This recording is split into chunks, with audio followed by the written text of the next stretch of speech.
Assalamualaikum warahmatullahi wabarakatuh. Alhamdulillah. Wassalatu wassalamu ala Rasulillah Muhammad ibn Abdillah wa ala alihi wa sahbihi wa man wala. Subhanaka la ilma lana illa ma 'allamtana innaka antal alimul hakim. Rabbi shrah li sadri wa yassir li amri wahlul 'uqdatan min lisani yafqahu qawli. Amma ba'du. Allah Subhanahu wa taala berfirman dalam Al-Qur'an. Kata Allah, fa'bud rabbaka hatta ya'tiyakal yaqin. Fa'bud rabbaka hatta ya'tiyakal yaqin. Sembahlah Allah Subhanahu wa taala Tuhanmu. Kamu sembah Allah Subhanahu wa taala hatta ya'tiyakal yaqin. Sampai kapan kita nih diminta buat nyembah Allah? Sampai kapan kita diminta buat ibadah? Kata Allah, hatta ya'tiyakal yaqin, sampai datang sesuatu yang pasti. Apa yang pasti? Ayil maut. Yang dimaksudkan dengan suatu yang pasti itu adalah mati. Kematian. Orang nih hidup nggak ada yang pasti, teman-teman. Coba dilihatin. Emang kalau hidup udah pasti sekolah? Ada juga yang nggak sekolah, betul? Emang kalau sekolah udah pasti lulus? Nggak juga. Ada juga yang nggak lulus. Emang orang kalau hidup udah pasti sehat? Nggak juga. Ada juga yang sakit. Emang hidup udah pasti seneng? Enggak juga. Banyak juga yang susah. Emang orang kalau hidup udah pasti punya rumah? Enggak juga bahkan. Ada juga yang ngontrak. Emang orang kalau hidup udah pasti nikah? Enggak juga, Mbok.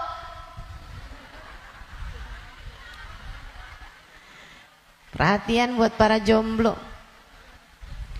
Enggak semua hidup pasti nikah. Banyak juga yang enggak nikah gitu. Ada juga yang enggak nikah. Walaupun udah sampai umurnya, udah lewat umurnya gitu, banyak yang enggak nikah. Enggak pasti juga. Ustazah, katanya kan orang semuanya punya jodoh, Ustazah. Kalau orang sampai dengan tua gitu enggak nikah, Ustazah, mungkin jodohnya meninggal. Bisa jadi, bukan? Mungkin jodohnya udah meninggal. Jadi akhirnya dijodohkan dia, tapi nanti di masa sesudah kematian. Gak apa-apa sih. Enak juga. Gak harus susah-susah ngadepin suami.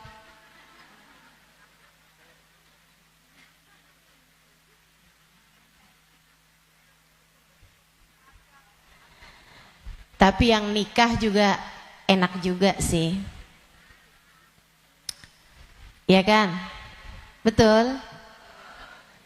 Yang nikah ada enaknya, ada enggak enaknya. Yang enggak nikah ada enaknya, ada enggak enaknya. Yang enggak enak itu yang maksiat. Yang enggak enak itu yang enggak jadi hamba Allah yang taat. Itu enggak enak hidupnya. Gak bakalan enak hidupnya. Karenanya siapapun kamu di atas muka bumi ini harus belajar berusaha buat jadi hamba Allah Subhanahu wa taala yang taat. Mudah-mudahan Allah mudahkan. Amin. Ya Rabbal Alamin. Jadi orang hidup gak ada yang pasti, teman-teman. Gak ada yang pasti buat orang yang hidup. Ada yang mulai dari kecil sakit terus, ada. Gak ada yang pasti hidup itu. Yang pasti ketika seseorang hidup hanya satu, namanya mati.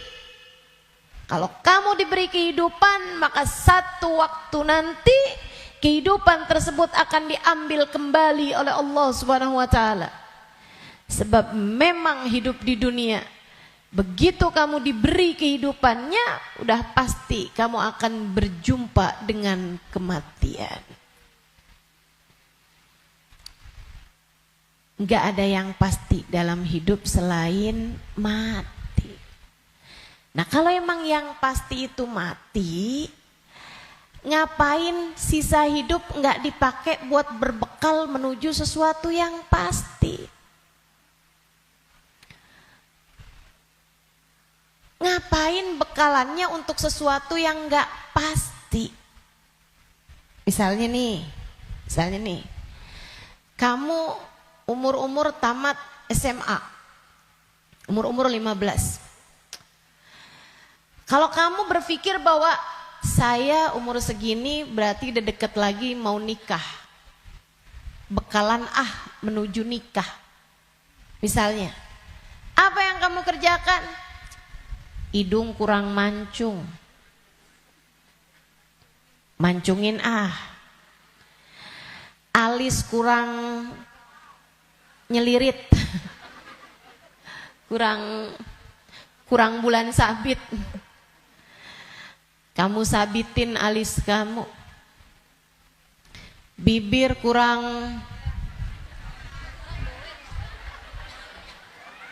sekarang ini musim orang suka bibir lebar-lebar. Ya udah dah, saya tambahin biar agak turun bibirnya, biar doer bibirnya.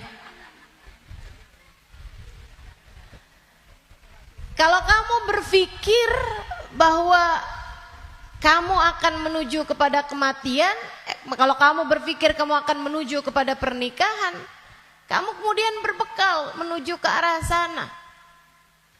Tapi kan sebenarnya nikahnya emang udah pasti? Belum pasti nikahnya. Betul? Orang hidup gak pasti nikah, teman-teman. Berarti kalau kayak gitu gimana nih caranya nih? Gimana cara kita menjadikan hidup kita bermakna? Takutnya udah siap-siap, tahu-tahu gak dapet. Iya kan? Kan sia-sia. Kalau gitu yang pasti aja, kamu hidup biar bermakna, pastikan hidupmu adalah saatmu berbekal menuju kepada kematian. Saya tuh waktu SD kabarnya pinter. Mungkin ada guru-guru saya di sini. Selamat pagi Bu Guru. Kabarnya dulu pinter waktu saya sekolah. Saudaraku sekalian saya muliakan, tapi saya dulu selalu punya pikiran bahwa bisa jadi umur saya nggak panjang. Walaupun ternyata itu tidak terbukti ya. Sampai dengan sekarang saya masih ada di atas muka bumi ini, udah panjang hidup saya. Dulu itu saya selalu berpikir bahwa bisa saja umur saya nggak panjang. Saya SD, itu saya punya temen sekolah siang, sekolah madrasah, namanya Madrasah Al-Wasliyah. Saya punya temen meninggal dunia. Masih seumuran saya gitu kurang lebih. Sejak saat itu saya kayak selalu berpikir bahwa bisa jadi umur saya nggak panjang. Bisa saja saya juga meninggal dunia gitu. Akhirnya saya suka berpikir bahwa apa yang harus saya lakukan untuk menjadikan yang saya kerja akan bermanfaat kalau umur saya pendek. Akhirnya saya jadi mikir, kalau saya jadi dokter, umurnya harus panjang loh dokter itu. Karena sekolahnya lama. SMP, SMA, kan saya ceritanya SD. SMP, SMA, kuliah. Kuliahnya S1. Habis itu S2. Habis itu Es teh katanya. Buat jadi dokter spesialis itu kan mesti banyak sekolahnya. Apalagi kalau mau spesialis yang spesialis lagi gitu. Buat jadi dokter yang bagus. Artinya sekolahnya tuh panjang. Baru bisa jadi dokter yang hebat, dokter yang mumpuni di atas usia 30-an tahun, bahkan mungkin 40-an tahun. Habisnya itu dia praktek mengamalkan ilmunya. Berapa lama? Sampai ketika datang ajal menjemputnya. Manfaatnya ilmunya itu berapa lama? Untuk bisa dipraktekkan bermanfaat buat umat manusia gitu. Sampai dengan berapa lama? Sebentar aja berarti. Kita aja kalau udah dirawat sama dokter yang terlalu tua rada was-was. Betul gak? Dokternya mau nulis resep, ambil kacamata dulu gitu kan. Terus nulisnya agak tangannya gemeteran. Takut kita. Ini kalau misalnya dia ngelihatnya salah-salah gitu kan. Atau dia mau nyuntik tangannya udah gemeteran. Waduh udah kayaknya rada gimana gitu. Tapi kita sama dokter muda juga kita ragu-ragu. Betul gak? Coba tuh. Betapa ternyata mau jadi dokter aja itu umurnya cuman dari sekitar 40 sampai ke 50 atau 60 tahun dah gitu. Cuman segitu doang. Sisanya udah enggak tuh. Udah enggak maksimal. Saudaraku sekalian saya muliakan, saya jadi mikir gitu. Wah, kalau gitu enggak usah jadi dokter deh, takutnya umur-umur 30-an tahun saya meninggal, saya enggak bekalan apa-apa nih. Apa ilmu, apa hal yang bisa membuat saya bisa nggak nyesel kalau saya mati muda? Itu yang saya pikirkan lagi zaman saya SD. Hingga akhirnya saya memutuskan untuk saya akan belajar di pondok pesantren. Biar saya kenal sama agama Allah. Biar saya ngerti caranya jadi hamba Allah. Biar saya kenal sama baginda pemimpin agama saya. Baginda Nabi besar Muhammad. Biar saya bisa dekat dengannya. Hingga semoga begitu saya meninggal dunia, saya dapat berjumpa dan bertemu dengannya. Itu harapan saya. Akhirnya saya belajar di pondok-pondok pesantren, terus belajar, terus belajar, terus belajar. Saudaraku sekalian, saya muliakan, alhamdulillah. Saya rasakan ilmu saya udah bermanfaat dari sejak usia 20 tahun. Saya udah mulai mengajar dari usia 20 tahun. Dan saya mengajarnya dalam bahasa Arab di kota Tarim, Hadramaut, Yaman. Saudaraku sekalian, saya muliakan. Pada akhirnya, kehidupan mengajarkan kita bahwa jangan mau memperjuangkan sesuatu yang tidak kamu bawa mati. Begitu saya belajar lama, saya jadi ngerti bahwa ternyata bahkan bekalan menuju kematian itu bukan ilmu yang banyak, bukan. Akan tetapi hati yang tersambung dengan Allah penciptanya. Ruh. Sebab hulikatir ruhu lil abad. Ruh itu ketika diciptakan, ia diciptakan untuk selamanya. Ruh kamu ini teman-teman sekalian, ini yang akan kamu bawa mati. Hati kamu itu adalah ruh kamu, rasa kamu. Ini yang akan kamu bawa mati. Kalau badan ini nggak akan kamu bawa mati. Begitu kamu mati udah tuh nggak ada lagi urusan sama badan. Badan kamu bisa dimakan merayap-rayap tanah dan habis. bibir kamu yang selalu kamu lipstikin, wajah kamu yang selalu kamu bedakin, mata kamu yang selalu kamu celain, pakaiin celak, kuku-kuku kamu yang selalu kamu potong setiap kali ia memanjang, badan kamu yang selalu kamu rawat, kamu kasih makan, kamu bersihkan. Ini hanya akan menjadi makanan santapan rayap-rayap tanah.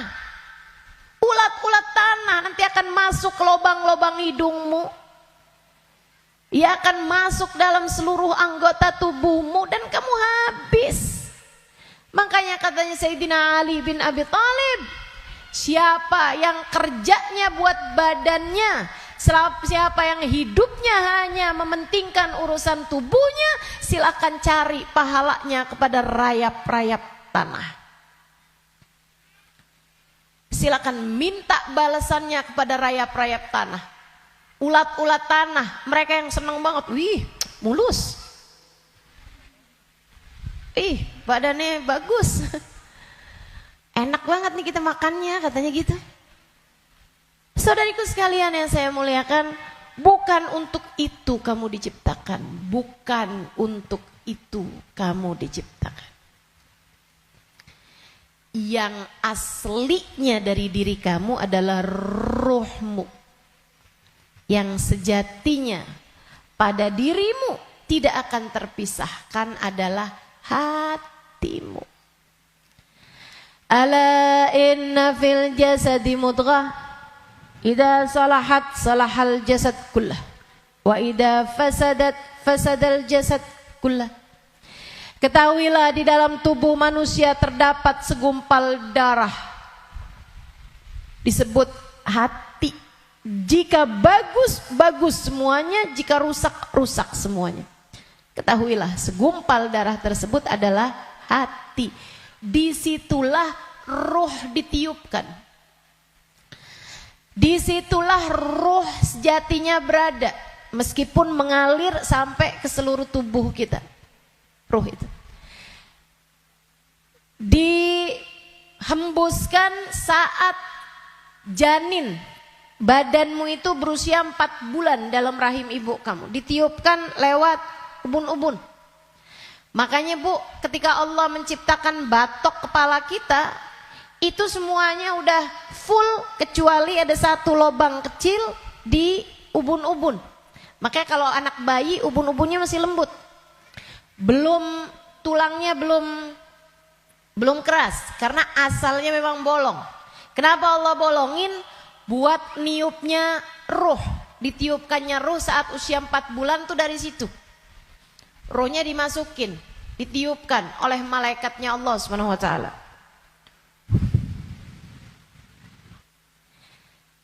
Pusatnya ditaruh di jantung atau di hati, dia pusatnya tuh ditaruh di hati, menyebar ruh tersebut sampai ke ujung-ujung jari. Itu ruh. Kalau datang kematian, dicabut lagi dari ubun-ubun. Malaikat pencabut nyawa sama halnya dengan malaikat peniup ruh, itu memulai pekerjaannya dari ubun-ubun. Ini nyabut nyawanya juga dari sini. Dicabut dari atas kan, yang duluan hilang yang kaki. Makanya orang kalau mati tuh kakinya duluan yang dingin. Yang lain masih hangat tapi kaki udah dingin, itu berarti sudah memulai proses pencabutan nyawa. Sama kayak ada prosesnya bayi ketika keluar, makanya ada istilah pembukaan 1, bukaan 2, bukaan 3 tuh. Sama halnya juga dengan peniupan ruh. Ruh juga begitu. Ketika ditiupkan dan ketika dicabut itu juga seperti itu. Ada masa-masa berhentinya, namanya sakarat. Namanya sekarat. Ala inna lil mauti sakarat, kata Nabi Muhammad sallallahu alaihi wasallam. Ketahuilah, kematian ada sekaratnya. Kematian ada hentakan-hentakannya, enggak sekaligus. Kematian ada tahapan-tahapannya. Ditarik ceret, sampai ke lutut. Jadi yang dingin duluan, yang enggak ada ruhnya duluan kakinya.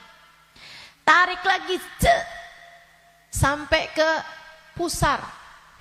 Pusar kita nih. Tarik lagi sampai ke ulu hati. Banyak orang yang kalau orang tersebut dimurka Allah SWT, malaikat maut mencabut nyawanya dengan main-main. Dimain-mainin rohnya. Padahal sakitnya setengah mati. Kata Sayyidina Ali bin Abi Thalib, la darbah bisayf 30 darbah ahab ilayya min sakrah min sakaratil maut. Badan saya dicacah-cacah pedang 30 kali cacahan pedang lebih saya sukai daripada satu sakaratul maut. Sakit setengah mati.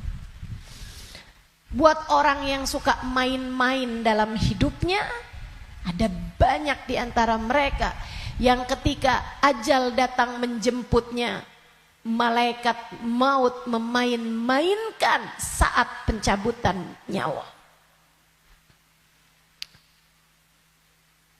Sakitnya luar biasa. Tapi ada banyak juga hamba-hamba Allah yang hidupnya santun, yang hidupnya berakhlak pada Allah, nggak pernah main-main dalam hidupnya. Allah pun memudahkan saatnya sakaratul maut.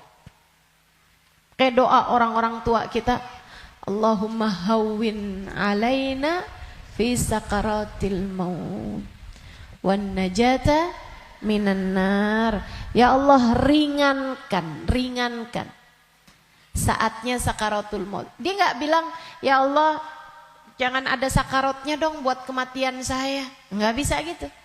Atau ya Allah jangan kasih saya sakit saat sakaratul maut. Nggak bisa gitu juga. Karena memang sakaratul maut itu sakit.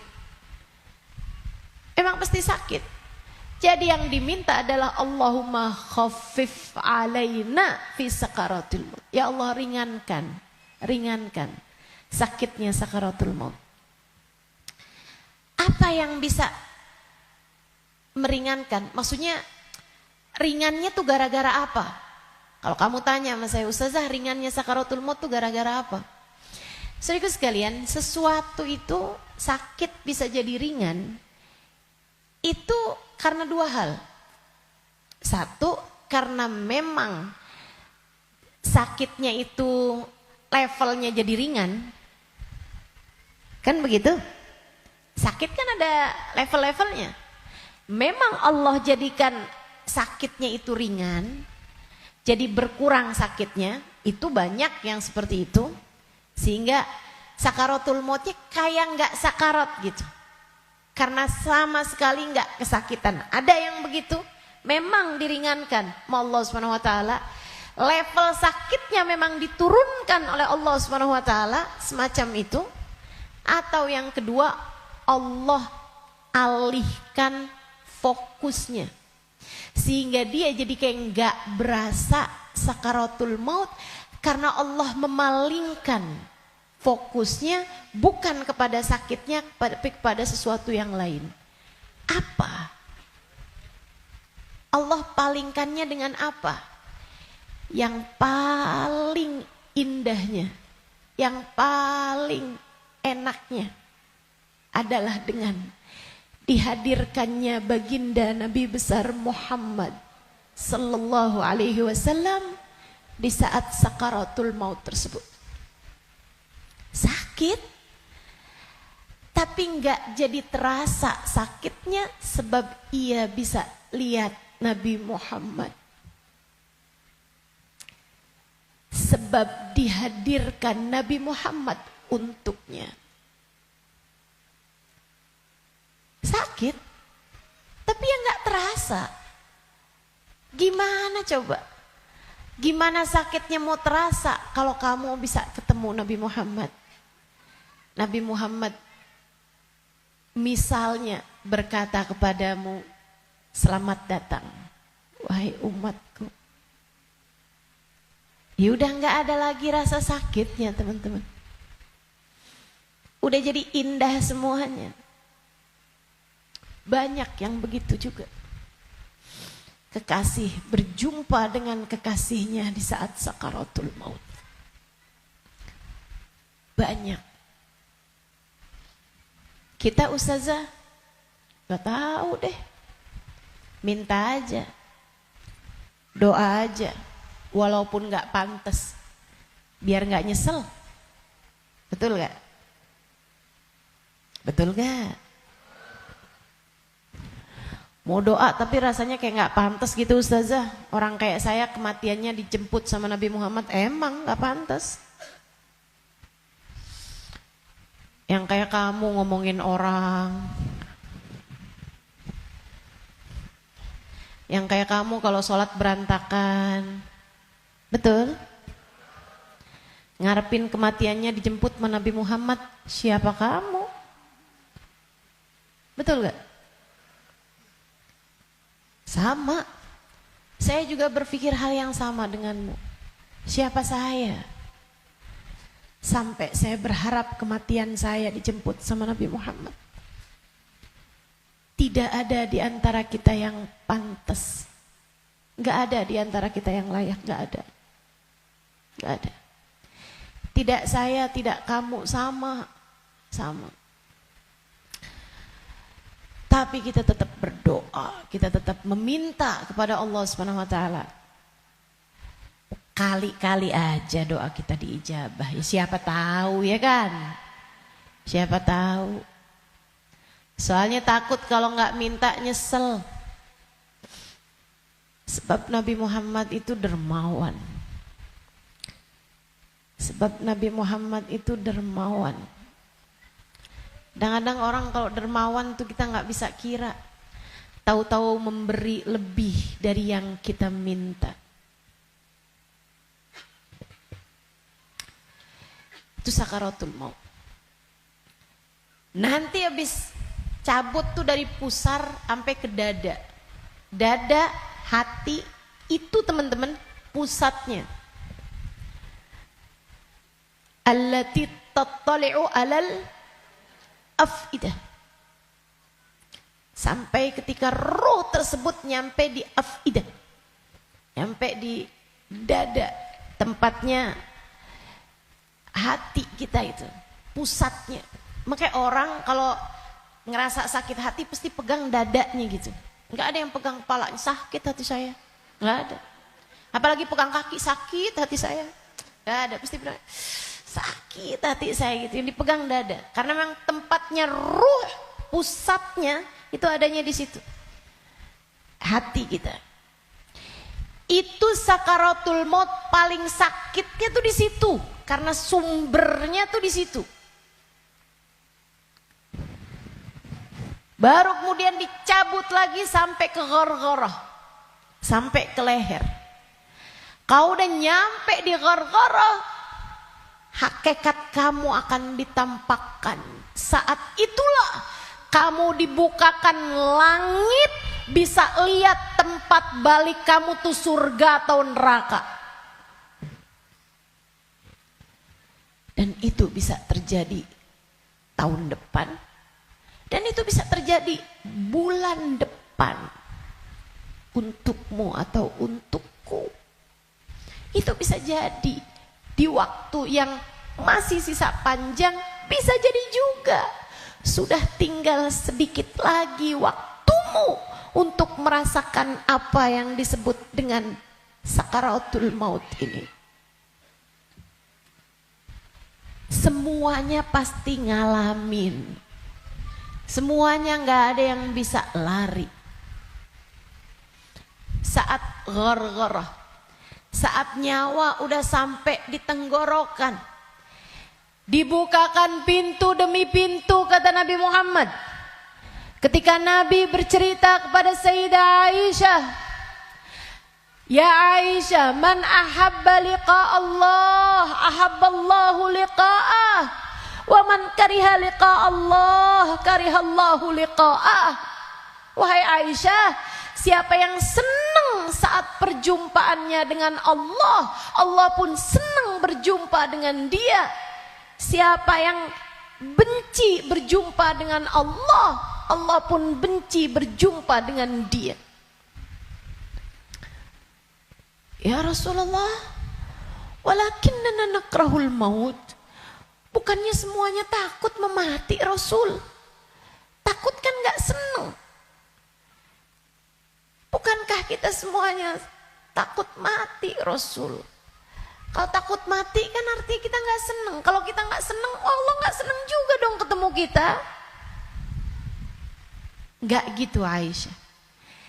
Tapi nanti saat ghargharah, saat nyawa sudah di tenggorokan, Allah akan bukakan langit-langit dan Allah akan perlihatkan tempat kembali bagi roh seseorang. Rohnya itu baliknya kemana? Siapa yang ketika dibukakan langit-langit tahu tempat kembalinya adalah neraka, dia pun takut ketemu sama Allah. Dia benci berjumpa dengan Allah. Allah pun benci berjumpa dengannya. Walaupun dia bunuh diri sekalipun. Dia bunuh diri nih.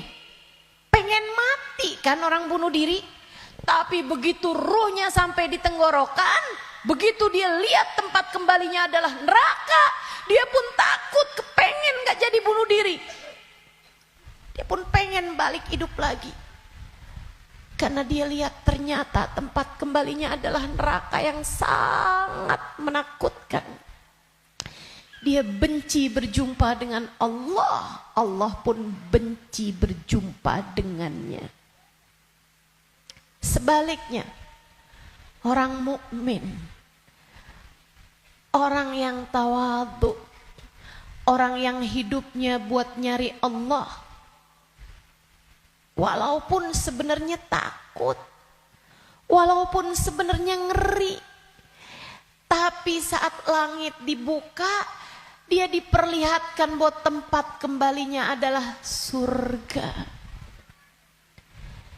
Dia pun rindu, dia pun ingin, dia pun cinta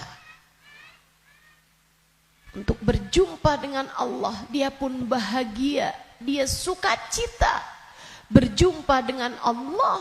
Allah pun sukacita berjumpa dengannya. Allah pun suka untuk berjumpa dengannya. Nih, saat ghargharah ini Allah cerita dalam Al-Quran di surat Al-Mu'minun. Hatta idza jaa ahadahumul maut qala rabbi irji'un la'alli a'malu salihan fima taraktu kalla innaha kalimatun huwa qailuha wa min waraihim barzakhun ila yaumi yub'atsun. Sadaqallahul azim. Kata Allah, sampai ketika kematian datang kepada kalian,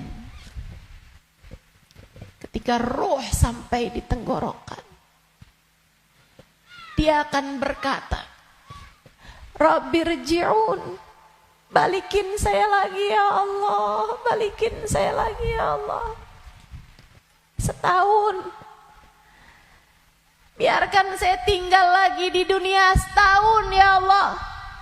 Gak boleh sebulan ya Allah, gak boleh seminggu ya Allah.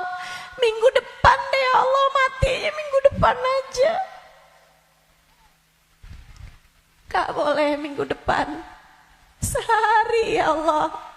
Besok mati gak apa-apa, jangan sekarang.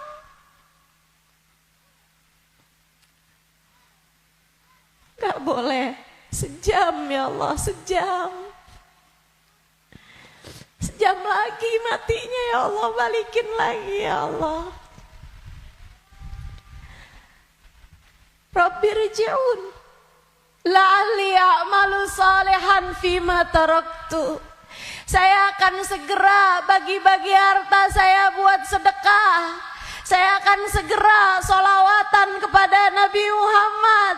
Saya bakal segera baca Al-Quran. Saya bakal segera sholat. Saya mau minta maaf sama orang-orang.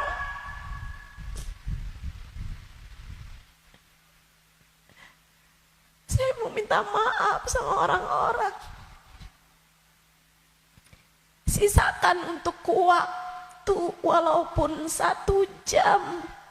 La'alli a'malu salihan fima taraktu. Aku akan mengerjakan kebaikan yang selama ini saya tinggalkan.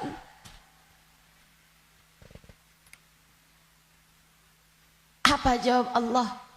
Kalla innaha kalimatun huwa qailuha. Enggak ada.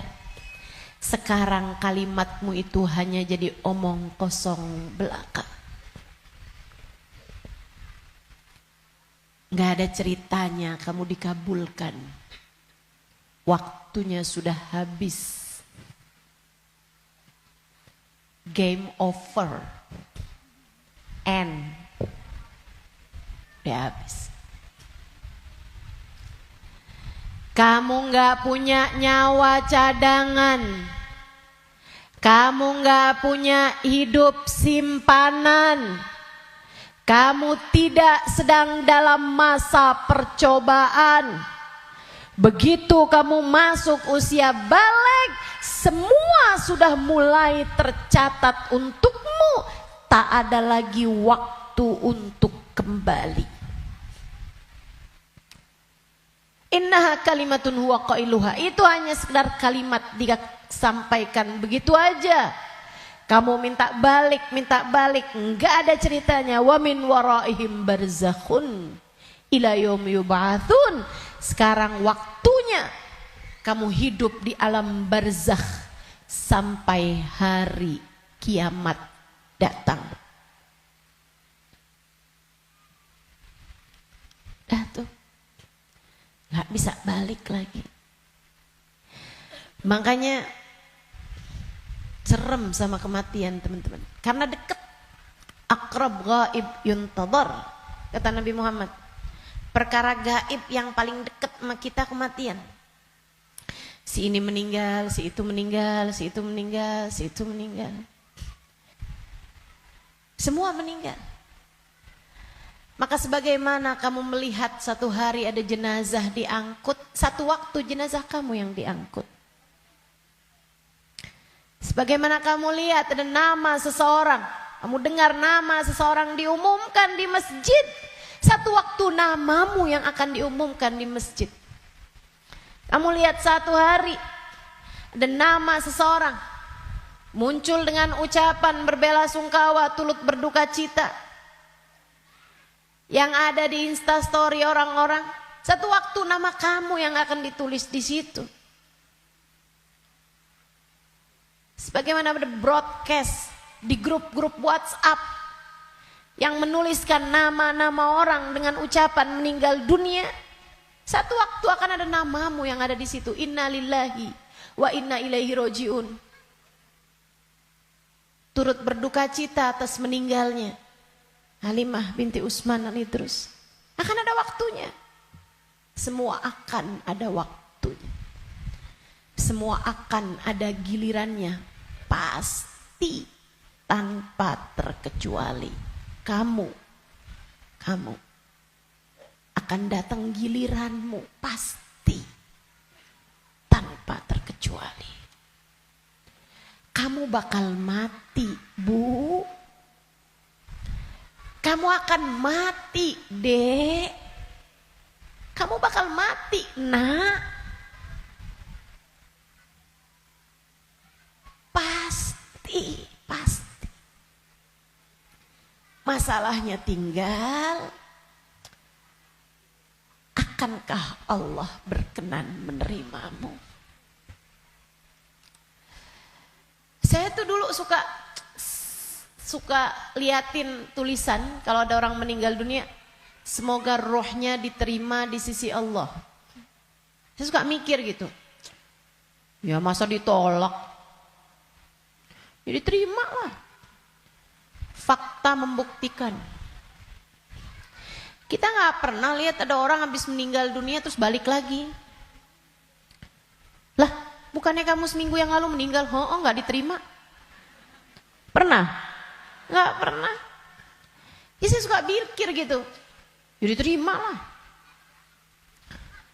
Masa mau ditolak? Orang meninggal mau meninggal gitu. Tapi sesudah saya belajar, tuh waktu saya kecil mikirnya begitu. Sesudah saya belajar di pondok pesantren, belajar terus. Saya jadi paham betapa berartinya ucapan itu. Sebab kamu, saya, ketika meninggal dunia akan menjadi salah satu dari dua kelompok orang. Ada yang ruhnya diterima di sisi Allah dengan penuh keridhaan. Ada yang ruhnya diusir dari rahmatnya Allah. Sebab Allah murka kepadanya.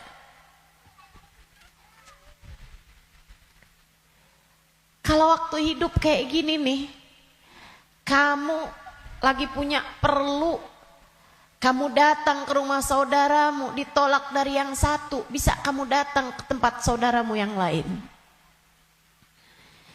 Anak kamu harus masuk rumah sakit, harus segera dioperasi, misalnya gitu. Harus ada DP yang harus kamu bayar, atau ada keperluan apapun misalnya. Kamu bisa datang ke tempat saudaramu, dia nggak bukain pintu, kamu bisa datang ke tempat yang lain. Dia nggak ngasih, kamu bisa datang ke tempat yang lain.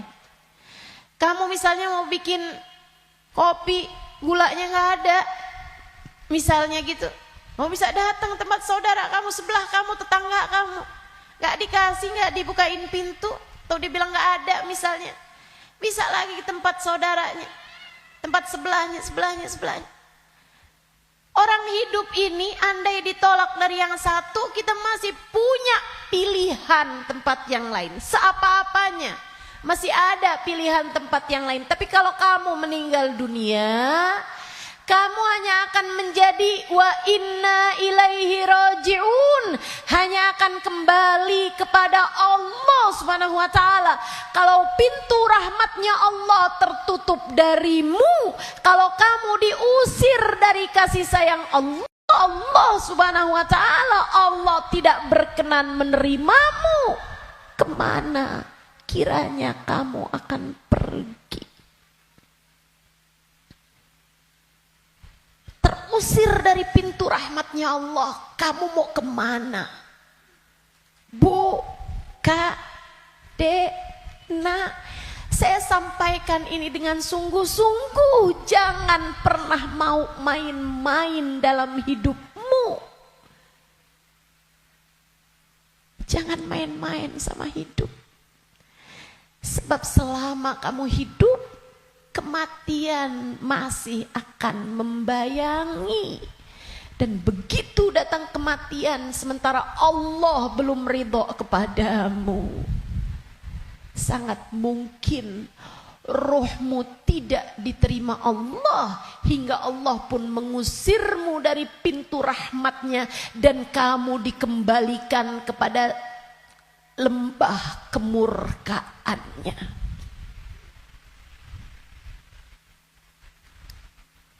Dimurka Allah Subhanahu wa taala. Dimurka Allah Subhanahu wa taala. Enggak enak. Kita tuh dibenci sama suami kita aja rasanya enggak enak. Kita dibenci sama saudara kita aja setengah mati, enggak enak rasanya. Bukan begitu? Bayangkan kalau kamu datang ke rumah Allah, kamu datang kepada Allah, sementara Allah mengusirmu dan tidak ridho kepadamu serta benci kepadamu, dan kamu gak bisa balik lagi ke atas muka bumi ini, kayak apa rasanya? Dalam keabadian kamu dimurka, dalam keabadian kamu dibenci, dalam keabadian kamu tersiksa.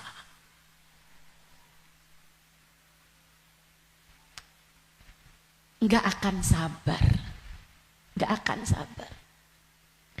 Makanya sekarang nih di dunia kamu masih bisa sabar. Kalau lagi nggak enak sabar aja. Malam-malam ngantuk mau tahajud, yang sabar. Bangun tahajud, yang sabar. Biar nanti kamu nggak ketemu waktu di mana kamu tidak akan sabar menghadapinya. Kamu gak akan kuat ngadepinnya. Sekarang kamu kuat. Buat puasa kamu kuat. Buat baca Quran kamu kuat. Buat hadir majelis taklim kamu kuat. Buat baca maulid kamu kuat. Buat berbuat baik pada orang tua kamu kuat. Buat berbuat baik sama suami kamu kuat. Buat doain anak-anak kamu kuat. Buat ngurusin rumah kamu kuat. Buat ngerjain kebaikan-kebaikan kamu kuat. Maka kerjakan apa yang kamu kuat untuk menghindarkan diri dari sesuatu yang kamu gak bakal kuat. Bertahanlah terus. Bertahanlah untuk tetap menjadi solehah. Yang sabar jadi solehah. Tetaplah jadi hamba Allah yang solehah. Gak kuat nih saya, enggak, kamu kuat. Kamu kuat. Saya gak kuat lagi Ustazah ngadepin suami kayak begitu. Kuat, kamu kuat. Saya gak kuat lagi Ustazah ngadepin orang tua saya nih Ustazah. Kuat, kamu kuat. Gak kuat lagi saya ngadepin anak-anak saya Ustazah. Kamu kuat, kamu kuat. Kamu kuat. Saya gak kuat puasa, kuat, kuat. Saya gak kuat tahajud, kuat. Kuat. Saya gak kuat baca zikir habis duhur, habis subuh ke isyraq, kuat, kuat. Saya gak kuat baca ratib malam-malam hari, ngantuk saya. Kuat, kuat. Kamu kuat ngerjain itu semua. Saya gak kuat Ustazah buat berbuat baik sama semua orang. Saya pengen marah aja semuanya. Enggak, kamu kuat, kamu kuat. Jangan marah-marah, jangan. Jangan marah-marah. Kamu kuat. Teman-teman saya sekalian. Yang gak kuat kalau kamu mati dan kamu terusir dari rahmatnya. Yang kamu gak kuat kalau sampai di dalam kubur rohmu disiksa, kamu gak akan kuat. Yang gak kuat kalau kamu datang malaikat yang menanyai dalam kuburan dan kamu gak bisa jawabnya, hingga kemudian malaikat tersebut mulai menyiksamu, kamu gak akan kuat. Sisanya di dunia ini kamu kuat, kamu kuat. Saya dijahatin terus sama tetangga saya gak kuat lagi, kamu kuat. Saya ditinggalin sama teman-teman saya gak kuat, kuat, kuat, kuat. Percaya saya, kamu kuat. Saya sakit Ustazah, saya udah gak kuat lagi, kuat, kuat, kuat. Yang kamu gak kuat kalau kamu sampai diusir dari rahmatnya Allah. Yang kamu gak kuat kalau ruhmu keluar dan bisa jadi itu bulan depan, bisa jadi itu minggu depan. Saat ruhmu keluar dan kamu ngelihat tempat kembalimu adalah neraka, kamu gak akan kuat.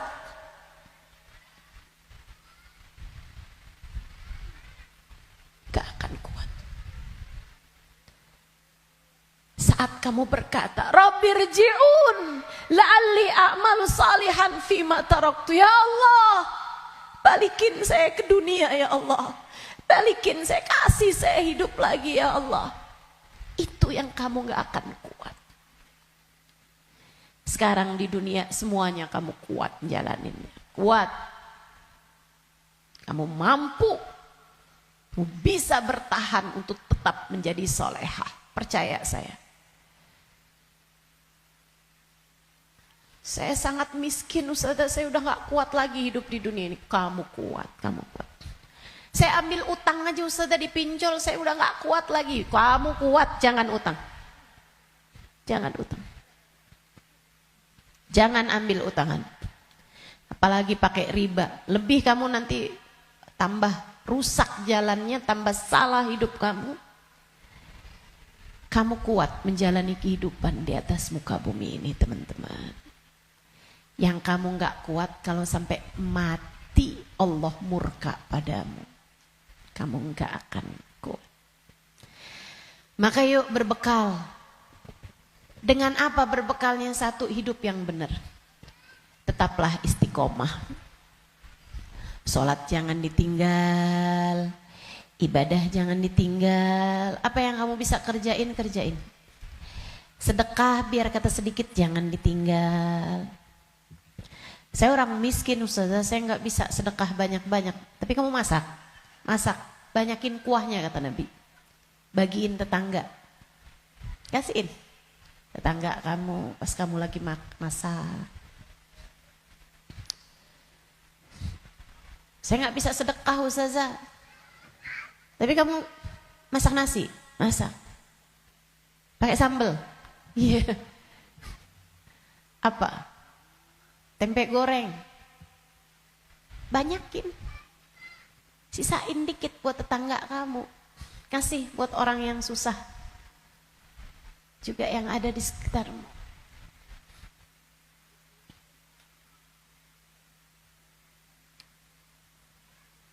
Itu pesan Nabi kita Muhammad SAW. Berbuat baik, saya nggak bisa Ustazah, saya nggak ada sesuatu yang bisa saya sedekahkan. Senyum. Bisa bukan? Kamu punya bibir? Ya punya sih Ustazah. Ya udah senyum aja kalau gitu. Ketemu orang, bisa nyenengin orang, apa kabar? Sehat?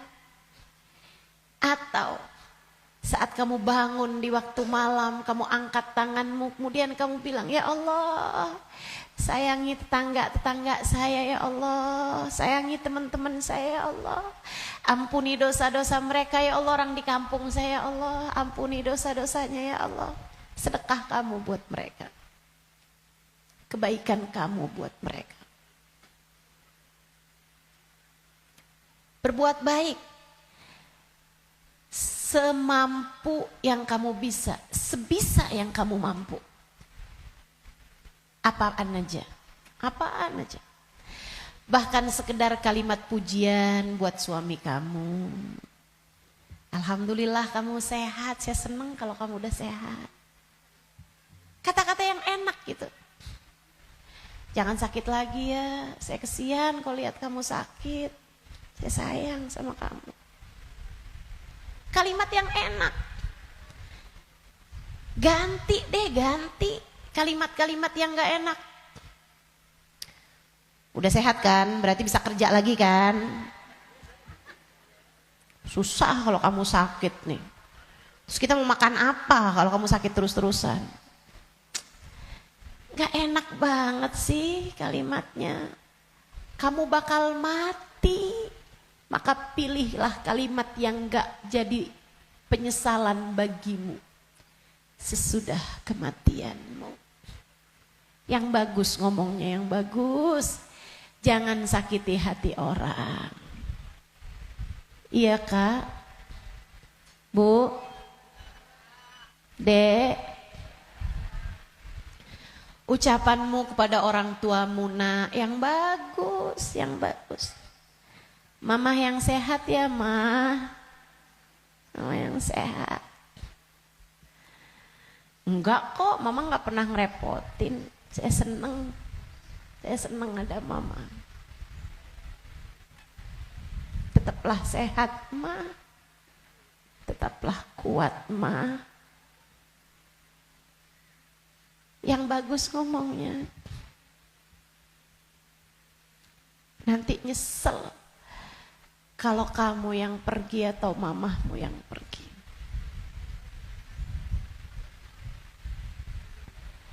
kepada abahmu, ayahmu, gitu juga. Ngomong yang bagus-bagus aja, biar nggak tambah banyak penyesalanmu ketika datang ajal menjemput. Apapun dari kebaikan yang bisa kamu lakukan, lakukanlah. Udah nggak usah pakai mikir-mikir, saya mau pakai kerudungan kapan ya? Nggak usah. Sekarang orang senegeri udah pakai kerudungan semua kok. Selagi kamu perempuan ya pakai penutup aurat. Saya nggak tahan Ustazah, saya nggak kuat pakai jilbab. Ah, kuat kok. Semua kuat. Bismillah. Bismillah. Lakukan kebaikan, jangan tinggalkan. Sebab seperti mana kamu hidup, seperti itulah kamu akan mati. Jika kebaikan yang kamu lakukan dalam hidupmu, kamu hanya akan berjumpa dengan kebaikan-kebaikan sesudah kematianmu. Kebaikan kamu lakukan karena Allah, Allah akan membalasmu dengan kebaikan-kebaikan dari sisinya. Dan itu akan sangat menyenangkan. Kama ta'ish tamut. Sebagaimana kamu hidup, seperti itu pula lah kamu akan mati. Maka tetaplah istiqomah di jalan Allah. Itu bekal utama. Bekal keduanya, selalulah berdoa, selalulah meminta kepada Allah agar dikaruniai husnul khatimah. Sering-sering minta, ya muqallibal qulub, tsabbit qalbi ala dinik. Wahai zat yang membolak-balikan hati, tetapkanlah hati kami berada dalam keimanan kepadamu. Selalulah berdoa, Rabbana la tuzigh qulubana ba'da idh hadaitana wa hab lana min ladunka rahmatan innaka antal wahhab. Ya Allah, jangan pernah kau cabut hidayah iman yang telah kau anugerahkan kepadaku. Anugerahkanlah pula untuk kami rahmatmu. Sesungguhnya engkau adalah zat yang maha memberi. Selalulah berdoa, ya Allah biha, ya Allah biha, ya Allah bihusnil khatimah.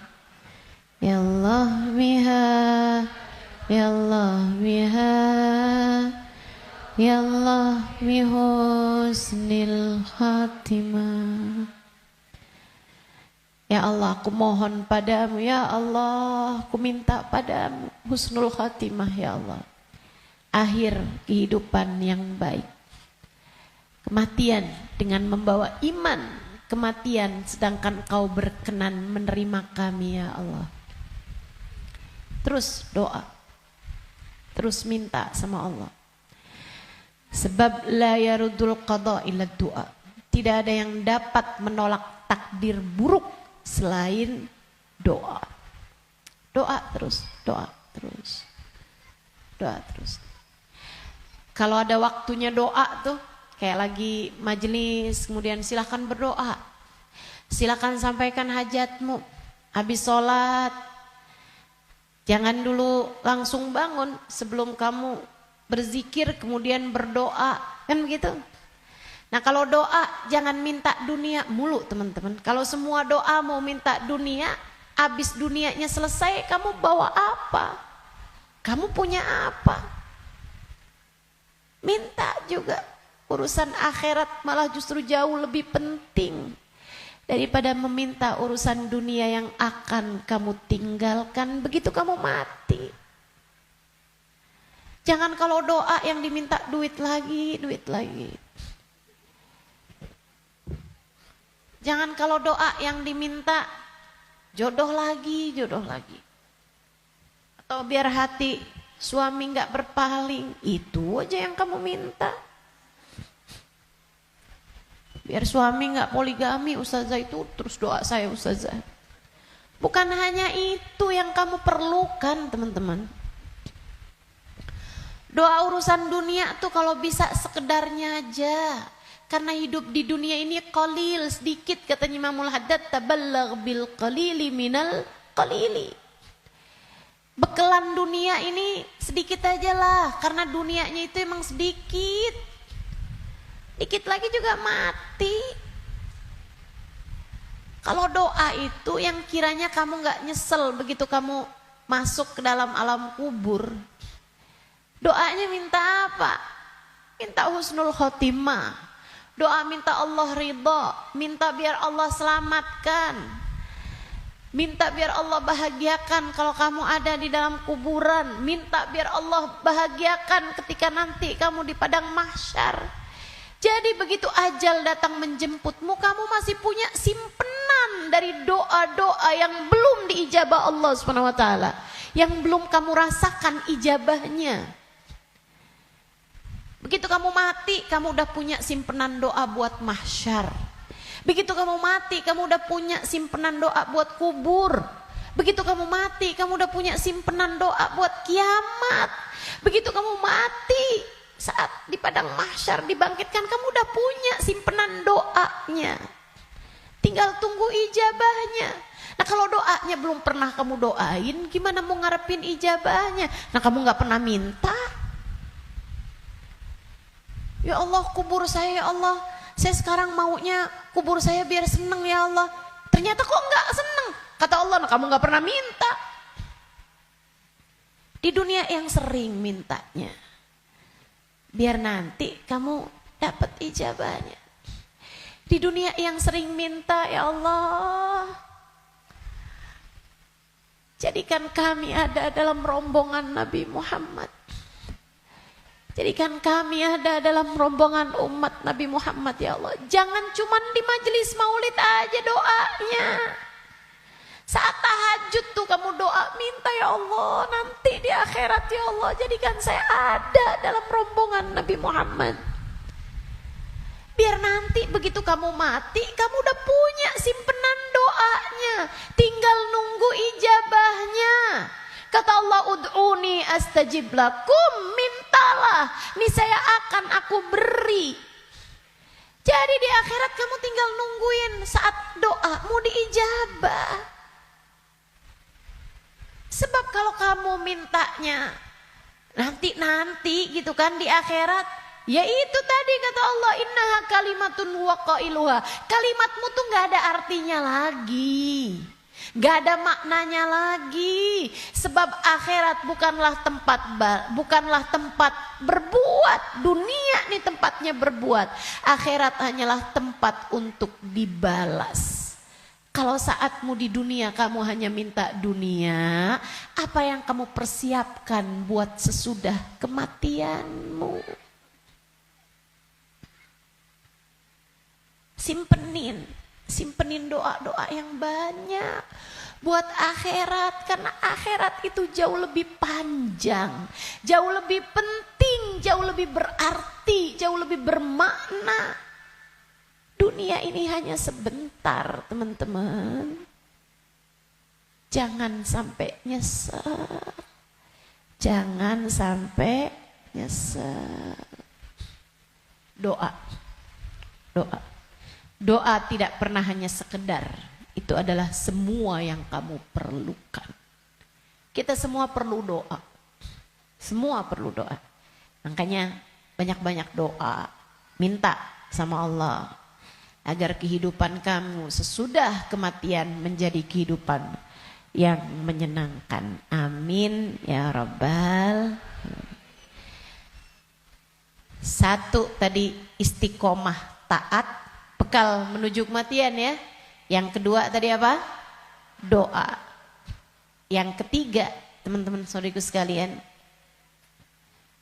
bekal menuju kematian itu ampunan dari Allah SWT.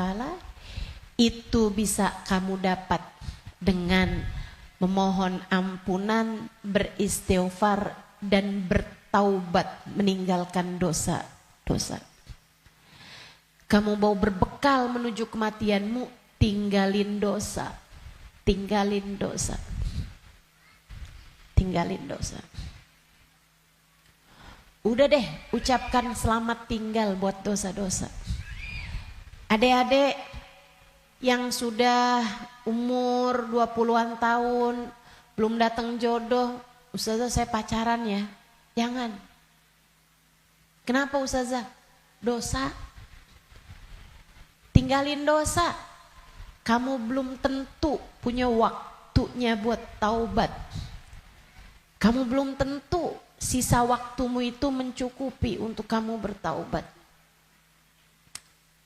Nggak usah deket-deket sama dosa.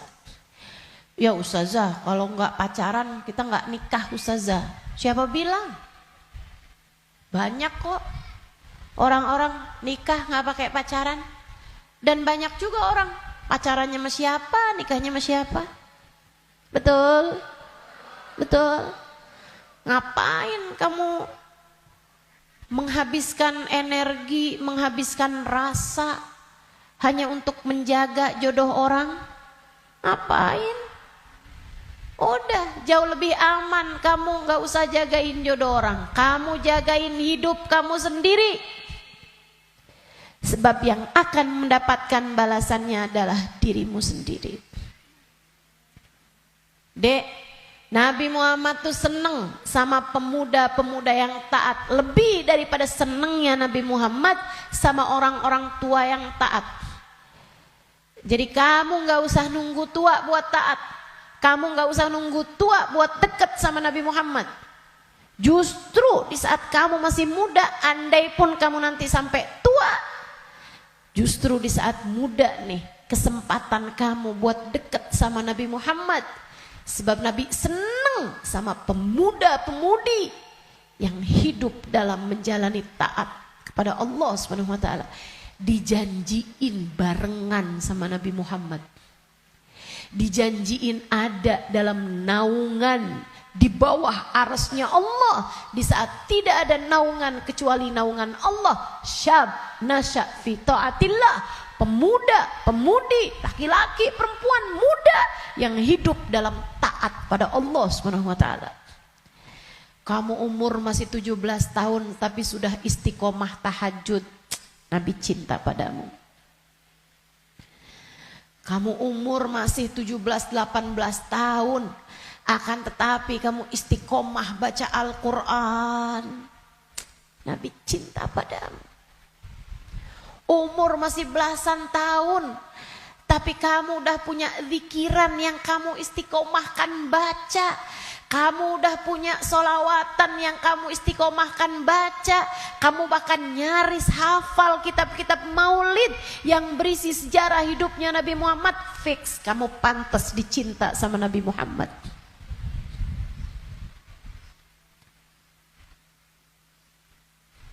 Kamu punya kesempatan besar untuk bisa jadi orang yang kelak di hari akhirat nanti membersamai Nabi Muhammad.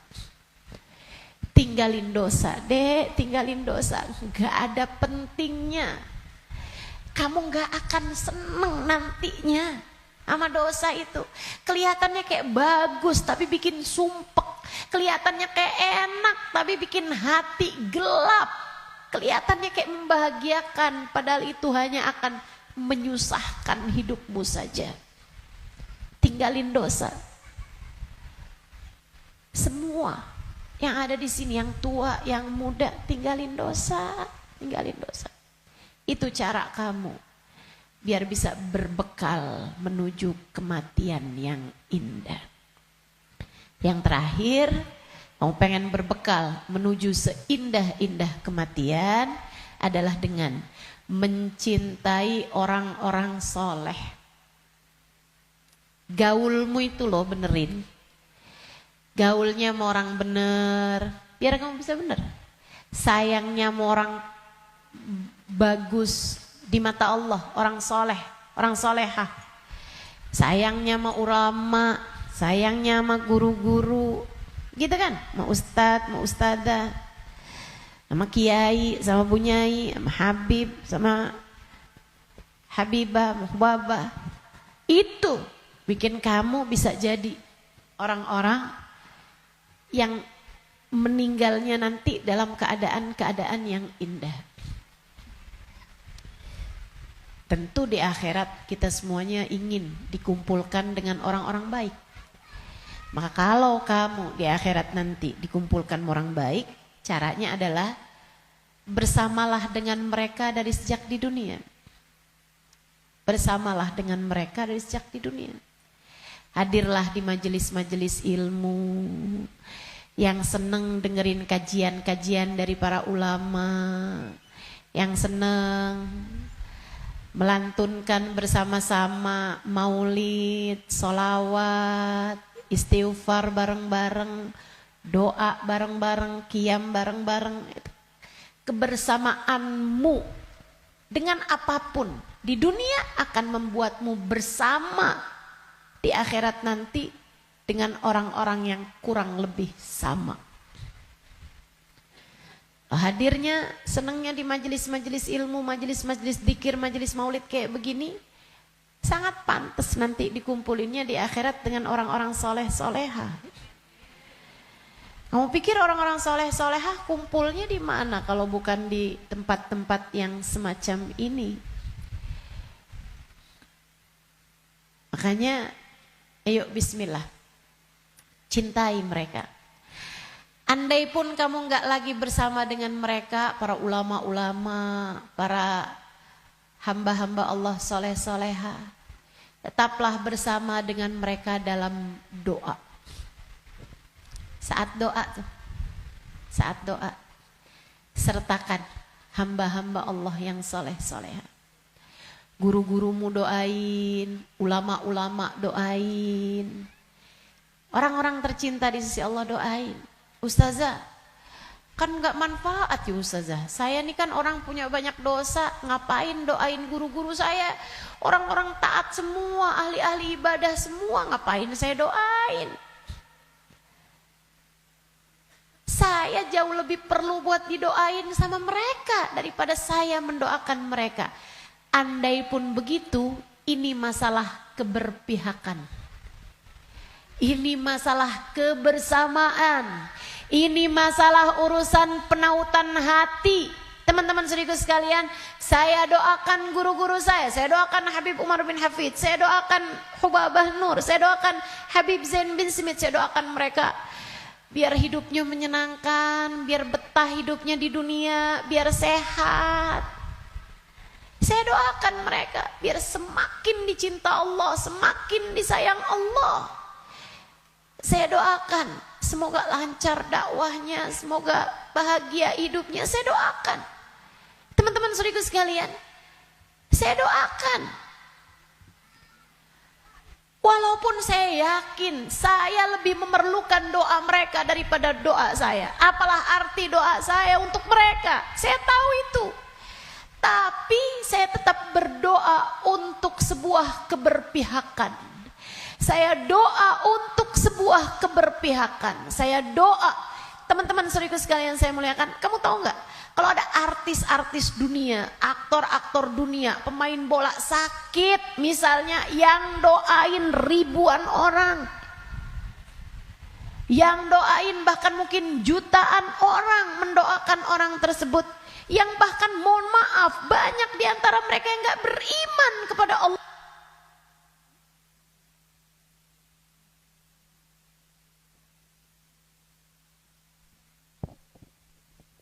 Yang bahkan banyak di antara mereka yang tidak beriman kepada Allah Subhanahu wa taala. Kenapa orang-orang mau mendoakan orang tersebut? Itu dia tuh namanya keberpihakan, penautan hati. Kita doain guru-guru kita walaupun kita merasa kita lebih perlu doa mereka daripada doa kita, daripada mereka terhadap doa kita, biar Allah tahu ada orang-orang soleh dalam lisan-lisan kita. Biar Allah tahu ada mencintai para ulama di dalam hati kita. Biar Allah lihat hati kita punya cinta yang besar kepada hamba-hamba yang tercinta di sisi Allah. Pada akhirnya biar Allah tahu kita ada di jalan mereka. kita ada di jalan mereka. Biar semoga di akhirat nanti Allah membersamakan kita bersama dengan mereka. Penting mencintai orang-orang soleh. Sebab almar'u ma'aman ahab, seseorang di akhirat nanti hanya akan dikumpulkan dengan orang yang dia cintai. Dan yang paling penting buat kita cintai, nomor 1 yang ada di puncaknya adalah baginda kita Nabi besar Muhammad. Maka bekal terbesar untukmu datang di negeri akhirat adalah dengan kamu mencintai dan banyak menyebut nama Nabi Muhammad dalam solawat-solawatmu kepadanya.